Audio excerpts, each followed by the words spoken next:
Ahojte, moje meno je Matúš a vítajte pri mojom ďalšom cestovateľskom videu, v ktorom vám ukážem, ako prebiehala naša dovolenka na Maldivách.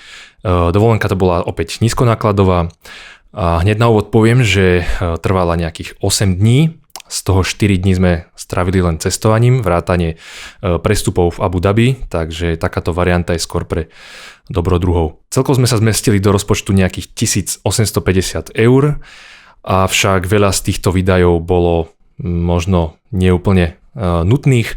Na konci videa dám rozpad tejto sumy, aby ste mali predstavu, z čoho sa skladala. OK, poďme na to.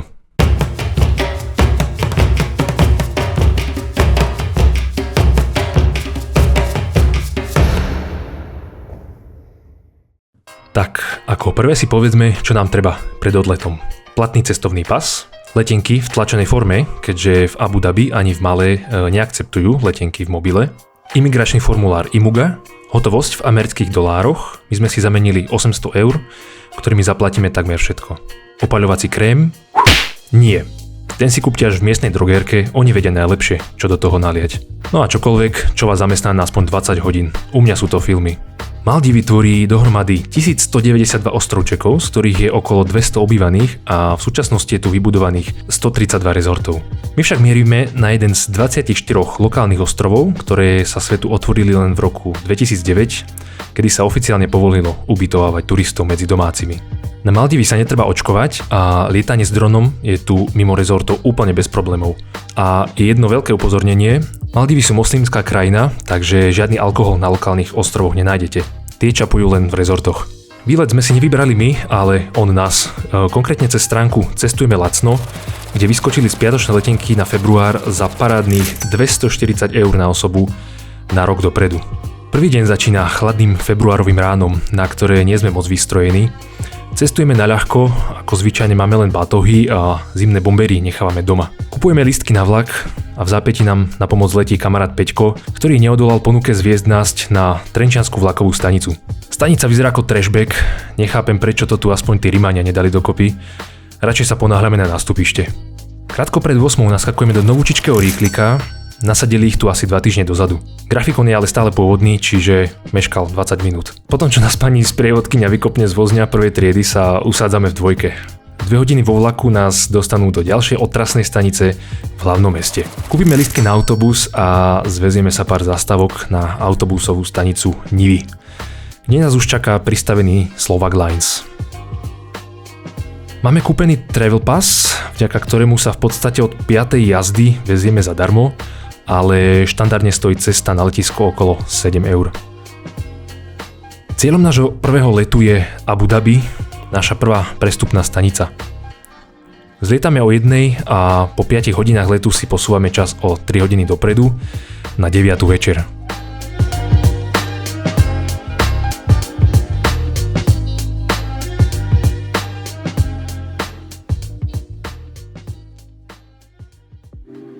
Vchádzame do úplne nového 3-miliardového terminálu A, na ktorý sa len 3 mesiace dozadu presmerovala všetká letecká doprava Abu Dhabi. U nás v Slavnici máme také podobné, akurát tu nezohnať studený hotdog a teplé pivo. Ide o tzv. Tiché letisko, odlety tu ohlasujú až pri bránach. Rozhodli sme sa noc stráviť v letiskovom hoteli Premier Inn, ktorý síce vyšiel trocha drahšie, avšak lacnejší hotel v meste by spolu s cenou taxíka vyšiel približne rovnako. A už je tma, radi by sme šli spať. Priamo pred východom z letiska je nástupište šatlbusu, ktorý zakrátko prihrkoce. Vlezieme spolu s pár ďalšími turistami do tejto arabskej maršrutky a vyrážame na 20-minútovú cestu na Terminál 1, kde je hotel umiestnený. Hneď po check-ine využijeme samoobslužnú tlačiareň, kde si vytlačíme letenky, keďže sme na to úplne zabudli. Hotelová izba je maximálne štandardná, nedá sa jej nič vytknúť. Zvyšok večera trávime trávením našich rozgniavených snekov. Zobudzame sa o 8 do 20 stupňového rána a naše prvé kroky smerujú do Costa Coffee na prízemí, kde si ako správny chlap objednám karamelové latečko. Presúvame sa pred hotel, kde si nás znova vyzdvihne autobusík s polepmi, ktorý chodí každú hodinu. Z Znova obdivujeme majestátny terminál, ktorý má podľa mňa udelený štatút mesta s vlastným primátorom.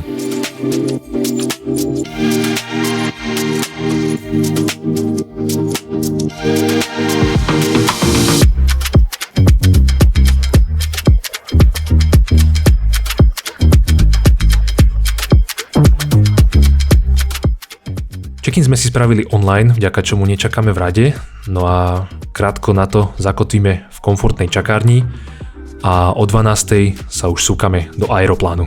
Keďže sme si nepriplácali za miestenky, check-in nás náhodne rozhodil, my však použijeme starý trik, do lietadla ideme až ako úplne posledný a keď uvidíme voľné stoličky, obsadíme ich. Vďaka tomuto sedíme počas všetkých 4 letov vedľa seba. Počas 5-hodinového letu vyskúšam špecialistu šéfkuchára, a to instantnú polievku. Odporúčame sedadla ABC na ľavej strane lietadla, odkiaľ je pri pristávaní omnoho lepší výhľad na ostrovy. Letisko na ostrove Hulhu Malé, pri hlavnom meste Malé, na ostrove Malé, je naozaj malé. Podelím sa o užitočný lifehack. Pri vychádzaní z výdaju batožiny použite automat na SIM kartu pre turistov, ktorá je úplne zadarmo, stačí oskenovať pas. Nám dvom však dáta napriek plnému 5G signálu vôbec nefungovali, fakt netuším prečo. Lifehack číslo 2. Na výber hotovosti v lokálnej mene, čo sú maldívske rupie, využite tento nenápadný zelený bankomat, má totiž najlepší kurz. Takže červený nie, zelený áno. Vyberáme 1000 rupí. Vonka nás hneď ovalí 32 stupňov a extrémne vlhký vzduch a dýchy nám vyrazí aj čistá azurová voda v prístave, ktorú by som práve tam čakal najšpinavšiu. Najnižšiu teplotu na Maldivách zaznamenali pred takmer 50 rokmi a to mrazivých 17 stupňov Celzia. Ročný priemer sa udržuje okolo 28. Letisko s hlavným mestom spája cestný most, ale najlacnejší je trajekt za 15 rupí na osobu, ktorý premáva každých 10 minút a rovnako dlho trvá aj plavba. Kým vkročíme na pevninu, úplne sa zotmie. Ostrov Malé s nadmorskou výškou 2 metre je extrémne husto zastávaný. Je tu využitý prakticky každý centimeter štvorcový a skútrov je tu viac ako ľudí. Pri prechádzaní cez cestu treba byť mega obozretný. Mesto má kompletnú vybavenosť, nájdeme tu dokonca aj univerzitu. Viem, že zniem múdro, ale len čítam články z internetu.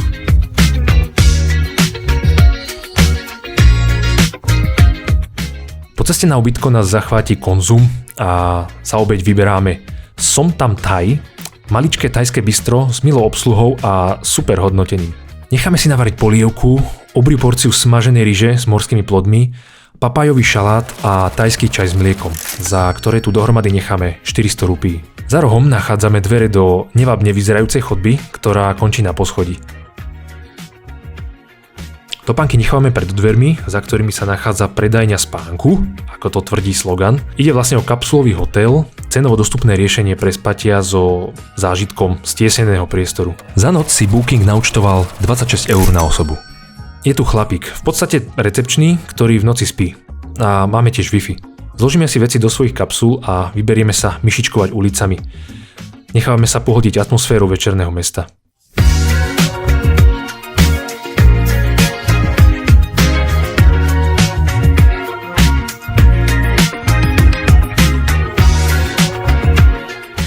Kapsula je veľká akurát na jedno lôžko, má osvetlenie, nabíjanie a odvetrávanie. Nie je však zvukotesná, steny sú z tenkého plátna, takže počuť prípadné kroky. Našťastie máme tichých spolubývajúcich a tak sa nám spí výborne.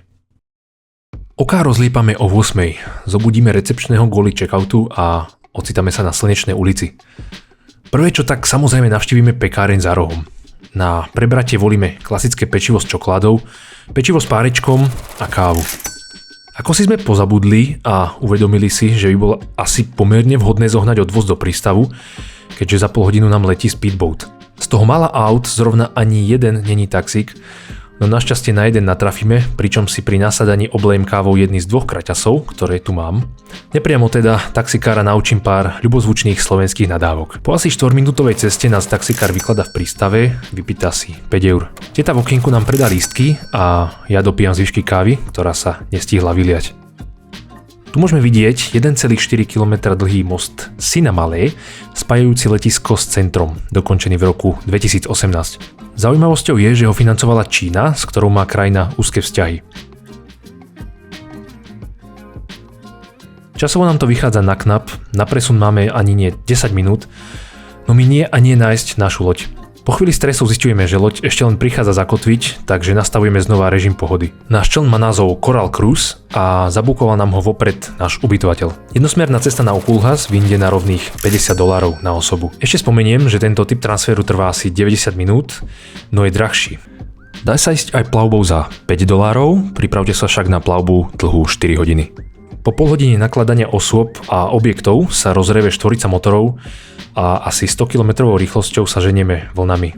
Totálne ohúčaní opúšťame loď s hromadou slovenských a českých hovoriacich turistov, takže internetové fámy sa začínajú naplňať. Oculhas je epicentrom nášincov. Hneď na peróne sa nás ujíma sympatický chlapík a vedie nás k jeho golfovému športiaku.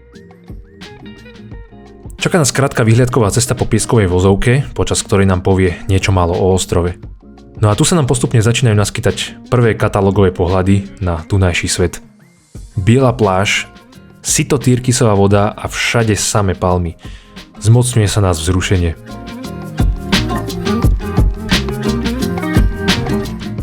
Pri hoteli sme za asi 3 minúty. No jo, ináč taká vec. Ubytovanie v Koimala Beach nám deň pred príchodom zmenili do hotela Nala Valley Villa kvôli overbookingu. Cena ostala však nezmenená, a to €260 na 4 noci.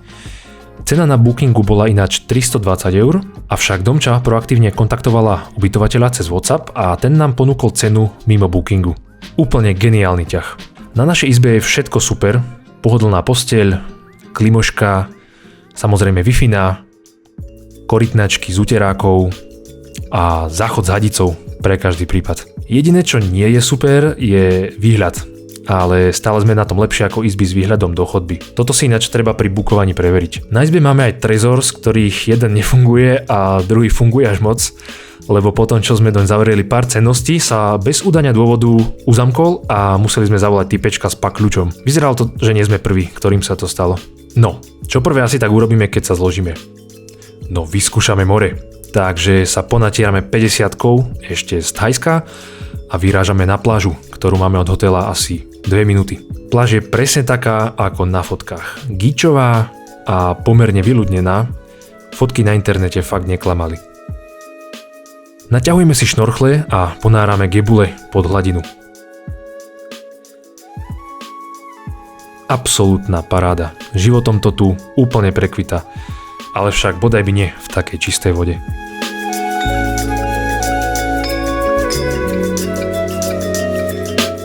Ryby tu plávajú na dosah ruky a neboja sa ísť až úplne k brehu. Zároveň tu možno vidieť charakter tohto ostrova, ktorý je mimoriadne vhodný na šnorchel, avšak chudobný na pláže, ťahajúce sa pozvoľna do mora. Korálový útes tu začína hneď pár metrov od brehu. Ešte 2 dni pred odletom sme nemali jasno, či ísť nakoniec na Oculhas alebo Digura, ale sme radi, že sme sa rozhodli takto.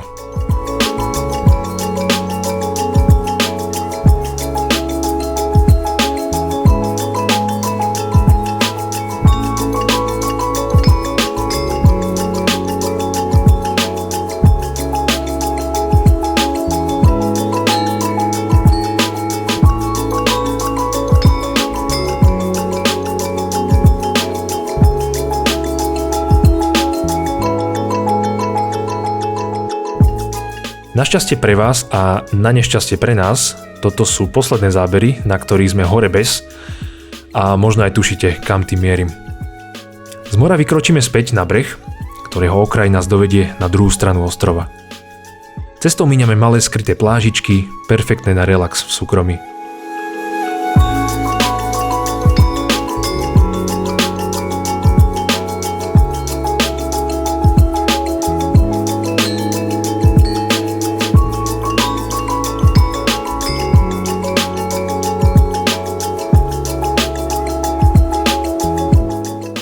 Započneme náš food turizmus a opáčime teda reštiku Pepperone hneď naproti hotelu, kde si dáme kuraciu krémovú polievku, hovädzie na čiernom koreni s ryžou a kuracie v sladkokyslej omáčke.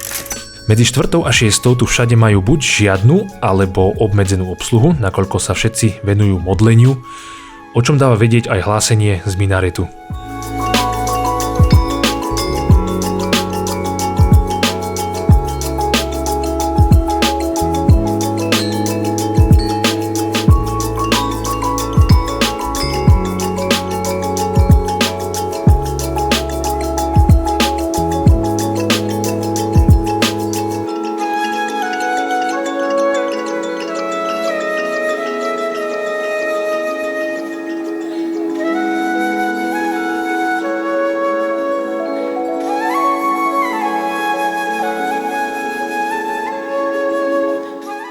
Do batoha som strčil aj moju predlhú selfie bakulu, občas tu teda budú takéto zábery z inej perspektívy.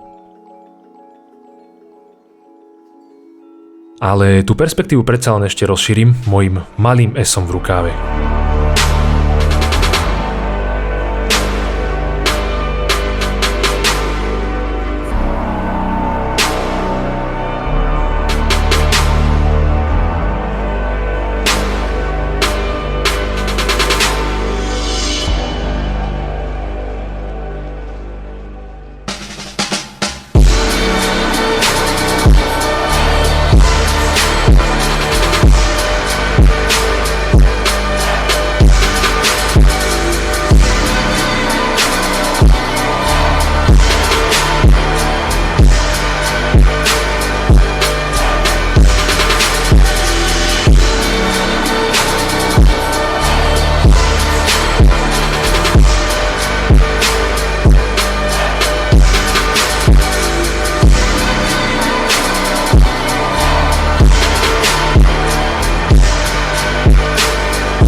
Vrchol večera nastáva počas západu slnka, kedy sa všetci na ostrove zhrnú na pláž. My si tento výhľad ako inak dochutíme kokosovým orechom so slamkou a kiwišťavou. Medzi dňom a nocom je tu rozdiel asi len 2 stupne, čiže ďalšie splnené kritérium pre raj.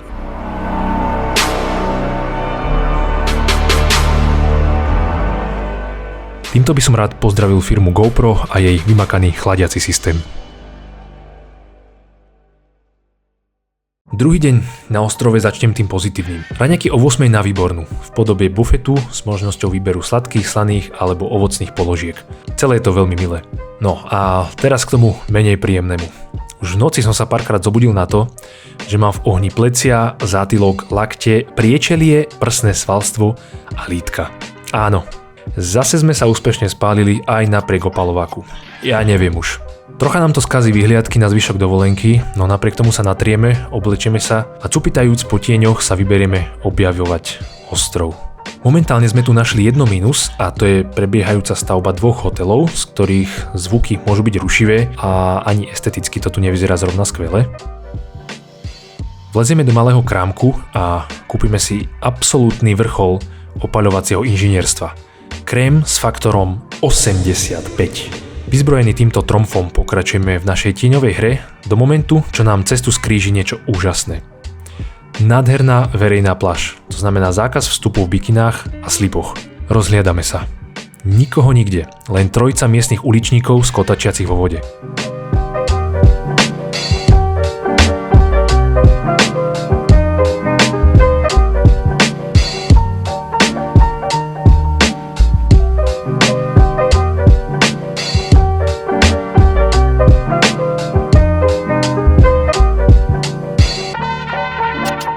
Neváhame ani minútu.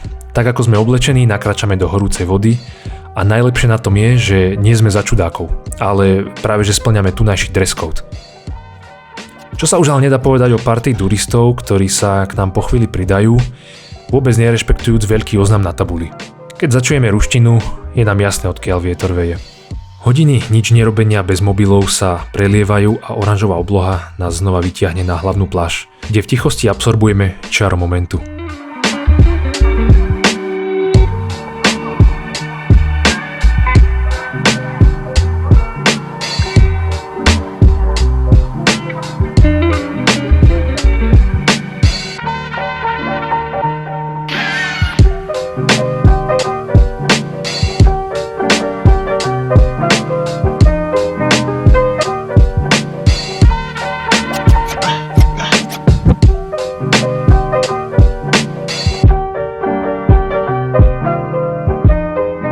Keďže sme od rána takmer nič nejedli, skáčeme rybičku do výborne hodnoteného podniku blízko prístavu.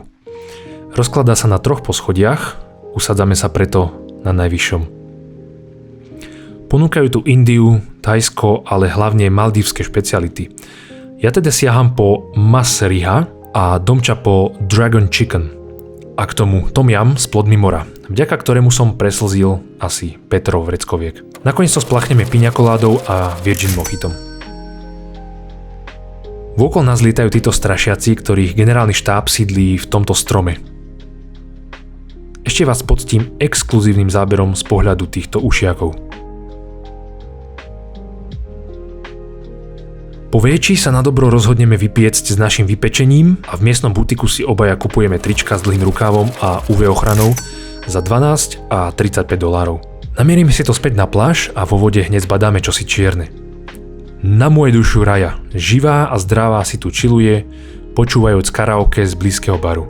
Partnerov jej robí táto dvojica baby sharkov, ktoré sa tu hojne vyskytujú. Vy toto nevidíte? Aha, akože toto tu nie je, hej? Toto je vymyslené podľa vás.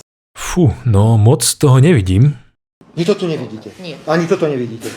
Nevidíte nič? No nič, radšej vám ukážem týchto fešákov, ktorí sa každý večer špacírujú v hlavnom prístave. Počas dňa ich tu totiž prikrmujú rybácim odpadom z rybolovu, vďaka čomu ich je tu možné často spozorovať.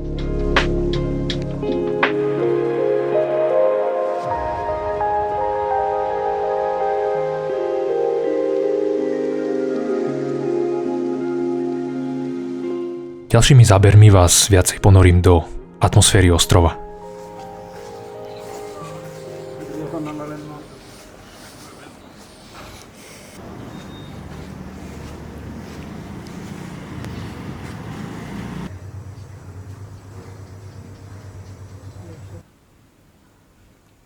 Perfektné.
Dneska sa budím absurdne skoro. 7:30 prosím pekne.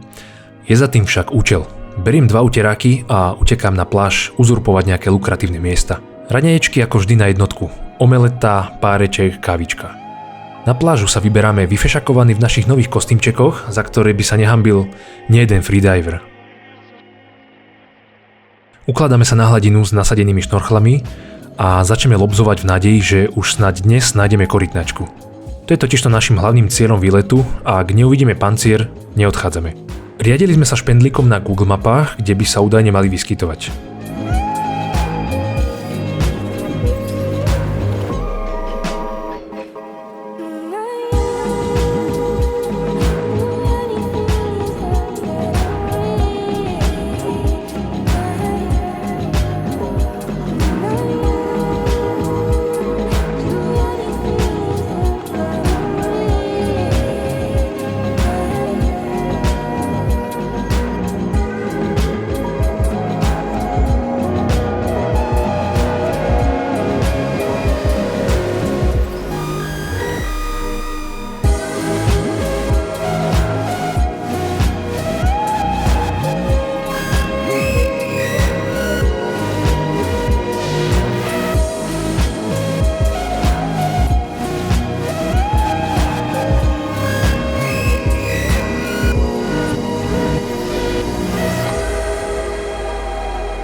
Korytnačku síce zatiaľ nenachádzame, ale takýto húf tisícov rýb priamo pod nohami je brutálnym zážitkom. Týmto 110% relaxom bez jediného nádychu nad hladinu stravíme takmer 2 hodiny.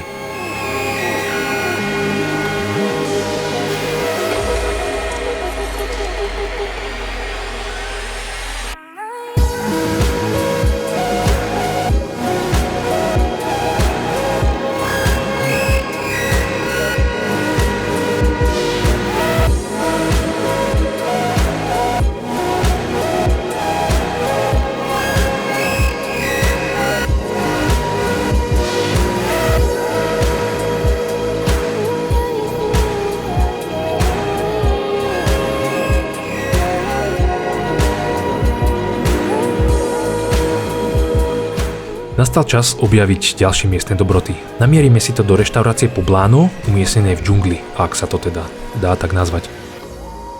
Z menička vyberáme nasi goreng, čiže rýža so zeleninou, kuracím mesom a prekryté vajíčkom. A Domča zo zvedavosti vyskúša chicken burger s hranolkami. K tomu ovocné šťavy a ľadová káva. A sme vysmiatí až do večera. Celý čas nás od vedľajšieho stola pozoruje tento špekulant.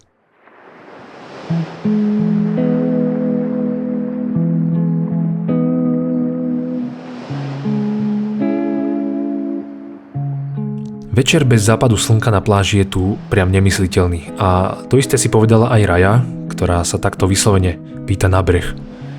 Skoro som svedkom evolúcie.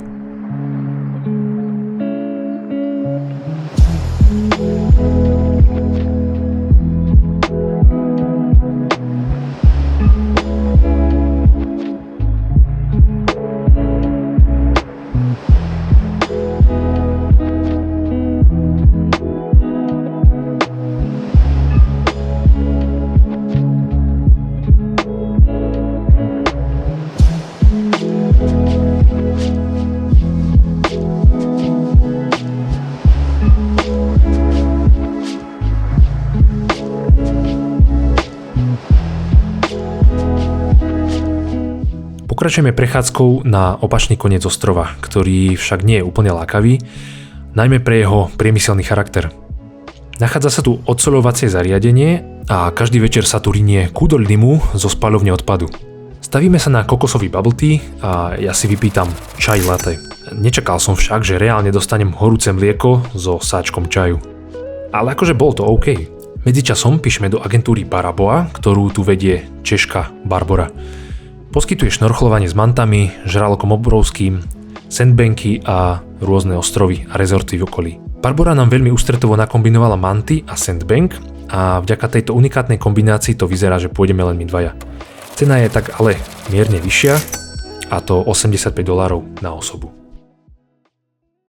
Dnešok vyzerá byť skvelý deň, dokazuje to aj tento kočičák, ktorý nás ráno o 7:30 doprevádza do prístavu. Tam sa stretáme s našim triskáčom a dvojicou felákov. Okrem toho nikto viac. Máme VIP miesta. Vyrážame na otvorené more.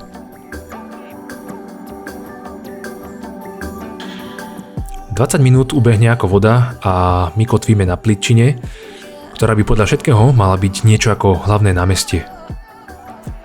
Nemotorne si nasadzujeme plutvy, šéfovi na lodi sme tvrdili, že sme profíci. V zápäti skačem do vody ako malomocný. Asi do minúty ju zbadáme. Impozantné stvorenie, ktoré si poľahky prišlo po svoju chvíľku slávy. Manta sa doslova prišla predviesť. Uštedri nám aj pár vývrtiek a my z toho úplne šalieme. Dostali sme striktný zákaz dotýkať sa jej, mohli by sme jej narušiť jej tenkú vrstvu, chrániacu ju pred baktériami, no turisti sú bohužiaľ nepoučiteľní. Údajne na niektorých mantách možno vidieť stopy po ľudských rukách, ktoré tam zostanú navždy.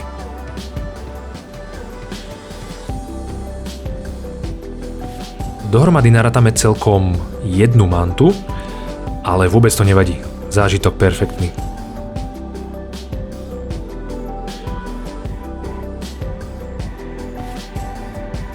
Do lode nás musí vytlačiť náš lodivod, musíme vyzerať fakt komicky. Roztáčame vrtuľu a pokračujeme smer Sandbank, u ktorého je bohužiaľ šanca, že bude zatopený. Po príchode k nemu však zisťujeme, že je tak nejak nezatopený, a rozhodujeme, že romantika je tu a nikde inde. Chaloši nás doprevadia na súš, kde nám zapichnú slnečník a nechajú piknikovú tašku. No a na všetko ostatné sú tu zábery z dronu.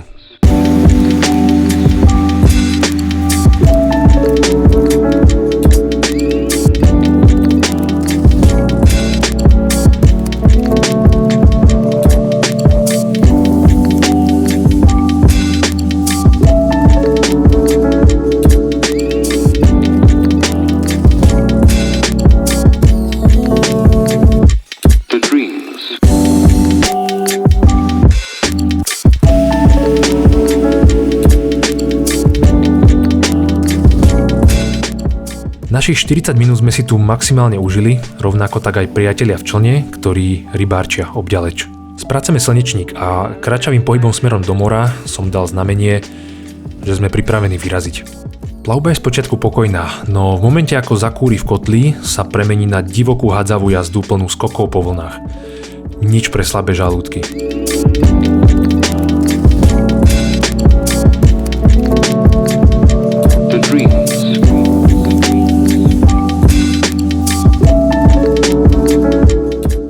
Spomeniem tu tento bankomat v prístave, ktorý je jediným na ostrove. Ako správni lenivci zavítame do, chcel som povedať chilloutovej zóny, ale to je vlastne celý ostrov. Proste sa vykvasíme na hojdacie siete. Spomínate na ten overbooking, kvôli ktorému sme sa presťahovali? Tak to platilo na 3 noci, na poslednú noc sa musíme znova presťahovať, a to do susediaceho Nulla Valley Beach and Spa, čo je vlastne rovnaký majiteľ, ale o čosi lepšie izby. Dostávame veľkú rohovú izbu 209 na poschodí a už na pohľad je lepšia ako tá prvá. Máme tu dokonca balkón s aspoň nejakým výhľadom. Ďalšie kroky vedú znova na pláž a oči upierame pod hladinu. Vyskúšame šnorcholovať na východnej strane ostrova, ktorá je dnes veterná a more je tu o poznanie nekľudnejšie.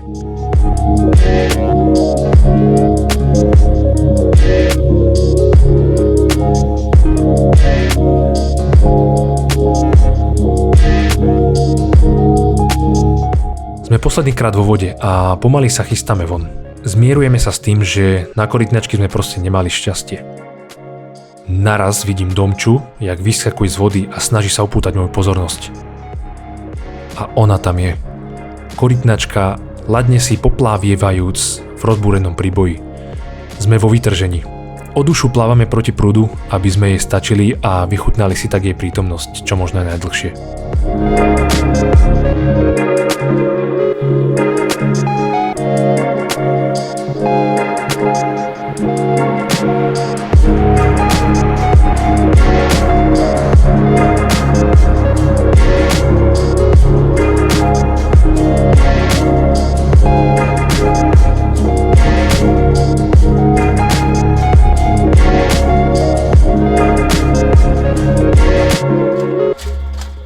Dochádzajú nám sily a Korka sa pomaly stráca v koráloch. My sme však maximálne nadšení. Tento úspech završíme našim už tradičným kokosovým bubble tea.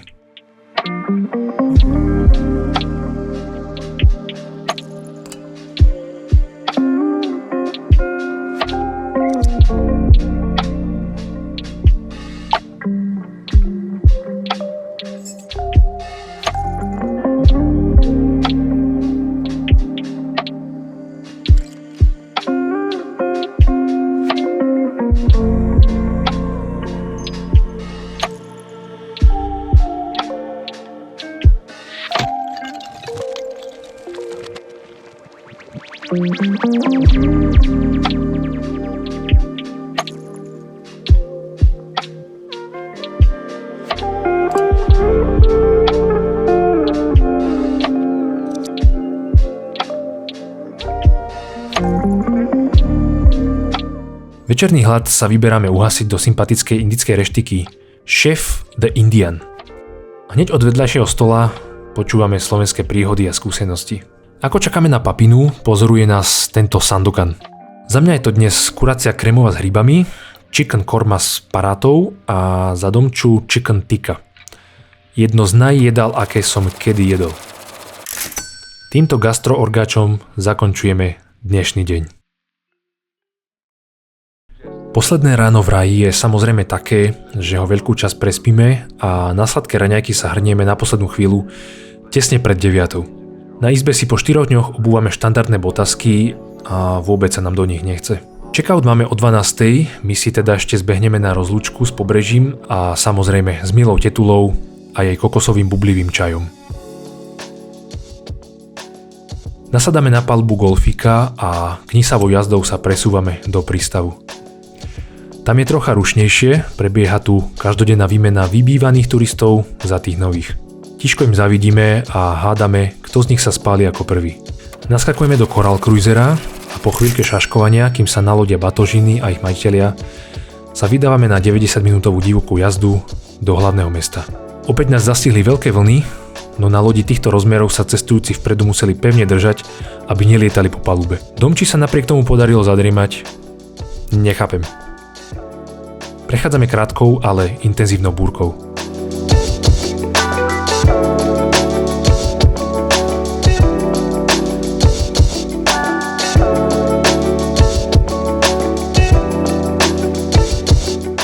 Na letisku sa uvelebíme vo food courte, kde v podstate zotrváme až do odletu.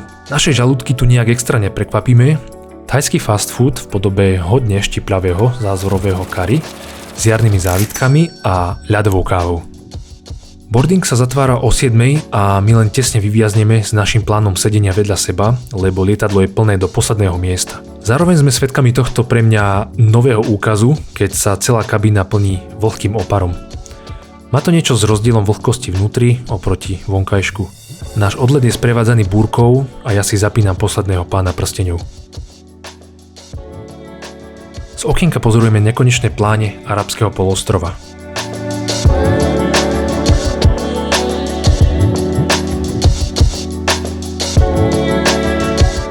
Pred terminálom v Abu chytáme slabú Wi-Fi, ktorú si pred polnocou bukujeme taxík cez appku Careem. Zrovna nebol k dispozícii žiaden economy voz, tak po nás prichádza Lexus. Nedá sa povedať, že by som namietal, len spomeniem, že bus stojí cca 1 euro a dá sa tak kúpou Hafilat karty na letisku, ktorou sa čipnete v buse. Vystupujeme v obkolesení výškových budov a v jednej z nich nás čaká mäkučká posteľ. Nachádzame vchod do samoobslužného hotela JEM alebo JEM a z kasičky pred dvermi vyberáme kľúčik od našej dvojizbovej koje. Máme tu obývačku a spálňu, kuchynka a kúpeľňa je spoločná na chodbe. Non-stop tu hučí nejaká ventilácia, taký biely šum, ale posteľ je asi najpohodlnejšia, ako sme kedy zažili, zaspávame teda bez problémov. Zvyšok videa bude už len v krátkosti. Vstávame morbídne neskoro, nechávame za sebou zamknutú koju a vyberáme sa do ulic pozrieť, čo dobre tu majú.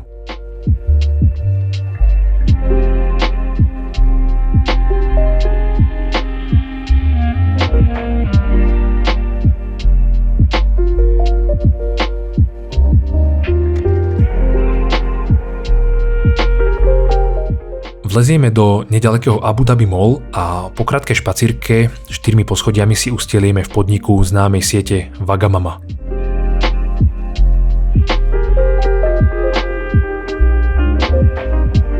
Z menu vyberáme Tantan Men a Wagamama's Aun Ramen plus 2 drinky. Ťažko vôbec popísať, ako dobre to je.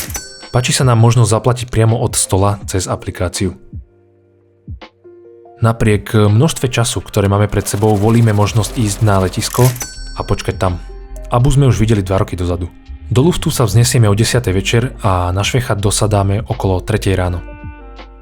Musím vyzdvihnúť, tak dobre naladeného úradníka na pasovom som ešte nezažil. Všetkým vykúzlil úsmievy na tvárach. Rozhodneme sa zjesť suvenír z Abu. Presúvame sa pred terminál autobusu Slovak Lines, následne cesta na bratislavskú stanicu Nivy a odtiaľ vlakom do Dubnice s príchodom o 8:00 ráno.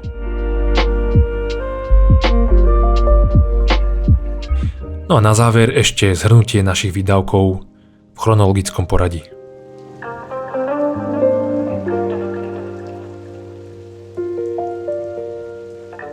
Ak ste video dopozerali až doteraz, tak vám patrí moja srdečná vďaka.